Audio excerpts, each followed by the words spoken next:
आज हम general topic, और इस जनरल टॉपिक को शुरू करने से पहले, उसका टॉपिक का नाम बताने से पहले सिर्फ मैं आपको ये कहूंगा कि आप ध्यान से जो मैं बातें बोलने वाला हूं पहले उसको अपने आप से जोड़कर, अगर आपके साथ ऐसा हो रहा है तो आपकी कुंडली में ऐसे दोष निकल के आए। अब इसको आप ध्यान से, आपके अंदर स्पीड है, आप किसी भी चीज को बहुत जल्दी कैच कर ले, आप बड़ी जल्दी किसी पर यकीन कर लेते हैं, आपके जो भी काम होते हैं वो स्टार्टिंग में बड़े पावरफुल होते हैं, लोग इंप्रेस हो जाते हैं, सब तरह से लोग ये कहते हैं कि आप ही इस काम को कर सकते हैं और आप बड़ा परफेक्ट तरीके से काम। लेकिन जैसे जैसे आप आगे बढ़ते हैं और उस काम की मंजिल तक पहुंचने वाले होते हैं, तभी आपके पैर डगमगाने लगते हैं, आपके सिचुएशंस खिलाफ होने लगती है, आपके साथ चलने वाले लोग आपके अगेंस्ट शुरू हो जाते हैं, वो आपके लिए हर्डल्स पैदा करने लगते हैं या साथ छोड़ के चले जाते और 99 पर आप क्लीन बोल्ड हो। तो जब ऐसी स्थिति आ रही तो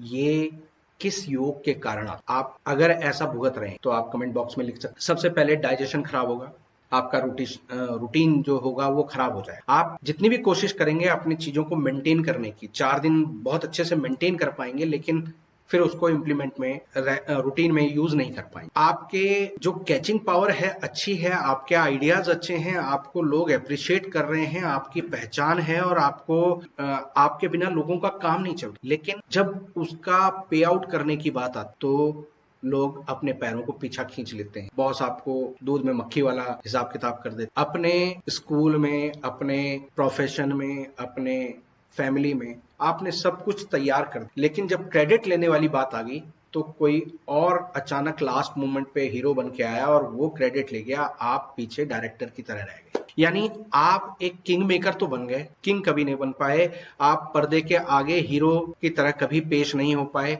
लेकिन लोग ये कहते हैं कि जो आपको अच्छे तरह से समझते हैं या जिसने सारी सिचुएशन को देखा होगा वो अच्छी तरह से ये कह सकते हैं कि असली सूत्रधार आप ही थे, बट नाम नहीं। हमारे आज की डिस्कशन में हमारे जो इम्पोर्टेंट पॉइंट होने जा रहे हैं वो है कि जो लाइफ में ये फ्लैक्चुएशंस आती हैं इसका मेन कारण, देखिए, चाहे सूर्य ग्रहण का हो, चाहे कालसर्प का हो, चाहे चंद्र ग्रहण बोलो या मंगल बद, ज्यादातर इन सारी चीजों में राहु का सबसे पहला इन्वॉल्वमेंट होता है, राहु एक्टिव हो। मगर ये जितनी भी बातें मैंने आपको बताई ये काल सर्पयोग के कारण होती है। काल सर्पयोग वाला इंसान, उसकी कुंडली में 99 पर सांप का डसना और सांप सीढ़ी का खेल 0 पे उसको लिया। मगर काल सर्प वाले इंसान के अंदर जो किसी भी चीज को सीखने की क्वालिटी बहुत स्ट्रांग होती है, क्रिएटिविटी बहुत स्ट्रांग, वो किसी पे फेथ भी करता है तो ओवर सेंस में कर, वो अपनी लाइफ में जो भी सीखता है वो अपने फेलियर से सीख, उसके पास ये सबसे बड़ी पावर होती है। और ऐसे लोग लाइफ में अपने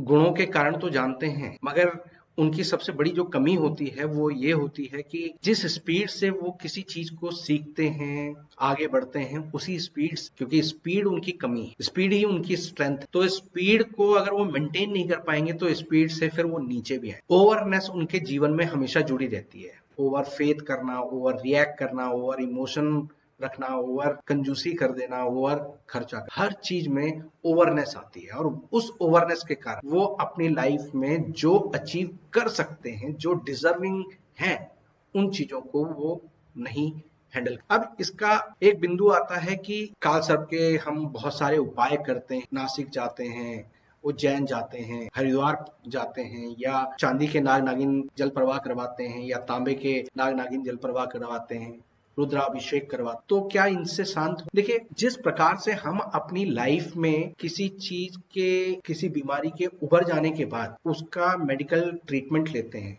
कई बार डॉक्टर आपको इमीडिएट इंजेक्शन लगाता है, हैवी डोज की दवाइयां देता है, 3 दिन का कोर्स, 5 दिन का कोर्स देता है, और कई बार सर्जरी करनी पड़ती है, तो वो उस बीमारी के उभर जाने के बाद आप वो चीज, तो जब आप किसी चीज का इस तरह से उपाय करते हो, अनुष्ठान करवाते हो, तो वो उस टाइम के लिए एक ट्रीटमेंट हो गया जो उसके वजह से बड़ा प्रॉब्लम है। लेकिन अगर आपने जैसे डॉक्टर के ट्रीटमेंट के बाद भी प्रिकॉशंस ध्यान नहीं रखे तो वो बीमारी दोबारा से उभर जाएगी। यही चीज आपको समझनी। और काल सर्पयोग वाला इंसान अपने रूटीन को डिस्टर्ब, वो चाहकर भी अपने आप को डिसिप्लिन में नहीं रख पाता, मगर उसकी एक खासियत होती है, वो दूसरों को बहुत अच्छा गाइड। तो आपको सबसे पहले तो ये समझना है कि अपने आप को रूटीन में डालना है। 4 दिन रूटीन टूटेगा, फिर दोबारा से स्टार्ट कर देना है। ये नहीं कि 4 दिन टूट गया फिर अब तो मेरे से होगा नहीं और छोड़ दिया, तो ये गड़बड़ होती है। खाने पीने का टाइम, जितना पेट खाली रहेगा उतना ये काल सर्पयोग आपका एक्टिव हो। हाथ पैरों की मालिश करने से, ब्लड सर्कुलेशन चलने से आपका काल सर्पयोग कंट्रोल में। डार्क कलर्स आपको नहीं पहनने चाहिए। अब ऐसा क्यों बोला गया है? क्योंकि देखिए, काल सर्पयोग वाला इंसान खाली पेट रहेगा, गैस शरीर में बनेगी, और ऐसे में वो डार्क कलर्स पहनेगा तो ज्यादा गर्मी वो सूर्य की किरणों से एब्जॉर्ब करेगा और उसके कारण आग में घी का काम। इसलिए उनको बोला कि आप डार्क कलर, ऐसी चीजें, पहले ही पेट में गैस बन रही है और आप ऐसी चीजें खाने लग जाएं जिससे कि और गैस बन, या ऐसा खाना खाने लग जाए, ऐसा हैवी फूड खाने लग जाए, जैसे नॉन वेज खाएं, फास्ट फूड खाएं, जो पच ही नहीं पा रहा। टेस्ट के लिए तो आप खा रहे हैं लेकिन वो पच नहीं पा रहा, तो उससे आपका ये काल सर्पयोग है। ऐसे लोगों को हमेशा कोशिश करनी चाहिए कि अपनी नाभि पे सरसों का तेल लगाकर जब भी स्नान करे उससे पहले थोड़ा सा हाथ पैरों की मालिश तेल से कर ले, तो बॉडी थोड़ी सी खुल जाती है। ऐसे लोगों को सोने का और जगने का रूटीन ठीक है। अगर ये लोग अपने रूटीन को डिस्टर्ब करते हैं, यानी देर से जाग रहे हैं, तो सूर्य उदय के समय पर जो जठाग्नि हो वो प्रज्वलित होगी। उस समय आप सो रहे हैं तो वो कुछ नहीं जलाएगा, आपके शरीर को अंदर से जलाएगा, और जब आप उठे और आपने खाना खाया तो तब तक तो वो आग बुझ, अब वो सिर्फ कचरा बनकर आपके बॉडी में रहे और वो फिर पूरी बॉडी रेस्टलेस बनाएगा, थका हुआ बनाएगा, कभी इधर पेन कभी उधर पेन। गैस हल्की होती है तो सर पर चढ़ेगी, आंखों में भारीपन, सर पर भारीपन, बाल झड़ना, ऐसी सारी शिकायतें आ जाती हैं। तो ये आपके लिए नेगेटिव हो जाता है, इसलिए आपको इस चीज का ध्यान रखना चाहिए।